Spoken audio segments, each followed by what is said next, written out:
శశాంక్ హైదర్ ఖాన్, ఇతను ప్రొక్యూర్మెంట్ డిపార్ట్మెంట్లో assistant manager. So ఇది మూడోది ఏంటంటే, మీ అందరికీ తెలుసు, నేను డిసెంబర్ 24వ తేదీన ప్రెస్ మీట్ పెట్టి 410 మందిని ఒకే రోజు ఇర్రెగ్యులర్ ఎంప్లాయీస్ అని చెప్పేసి నేను తీసేయడం జరిగింది. గుర్తుంది కదా అందరికీ, మీ అందరికీ, మీడియా వాళ్ళకి. అయితే ఒకసారి చైర్మన్ స్థానంలో ఒక ఆఫీసు డెసిషన్ తీసుకున్న తర్వాత 410 మంది తీసేయమన్న తర్వాత వాళ్ళందరూ ఇర్రెగ్యులర్ ఎంప్లాయీస్, అంటే వాళ్ళకి ఏం నోటీస్ పీరియడ్ కూడా ఇవ్వాల్సిన అవసరం లేదు.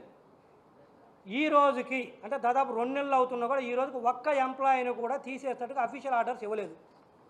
వాళ్ళందరికీ డిసెంబర్ శాలరీస్ పే చేయడం జరిగింది, జనవరి శాలరీస్ పే చేయడం జరిగింది.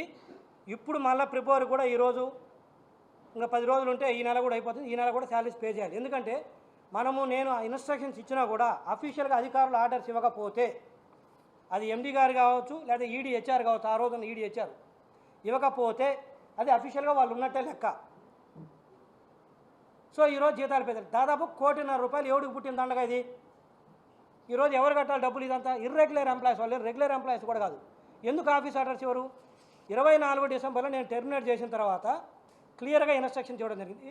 తర్వాత మొన్న 28 జనవరి తేదీన మినిస్టర్ గారు ఇక్కడికి వచ్చి రివ్యూ చేసి ఆ రోజు మినిస్టర్ గారికి చెప్పడం జరిగింది. తర్వాత 29న బోర్డు మీటింగ్ పెట్టాము. బోర్డు మీటింగ్లో కూడా ఈ అంశాన్ని మేము బోర్డు మీటింగ్లో పెట్టి ఒప్పుకోవడం జరిగింది, వాళ్ళందరినీ టెర్మినేట్ చేస్తుంది. బోర్డు మీటింగ్ అయిపోయి కూడా దాదాపు 20 రోజులు దాటింది. అంటే మేము అంత ఎట్లా కనపడుతున్నాం చెప్పాలంటే, ఒకసారి ఇన్స్ట్రక్షన్స్ ఇస్తే ఇంప్లిమెంట్ అవ్వాలి కదా.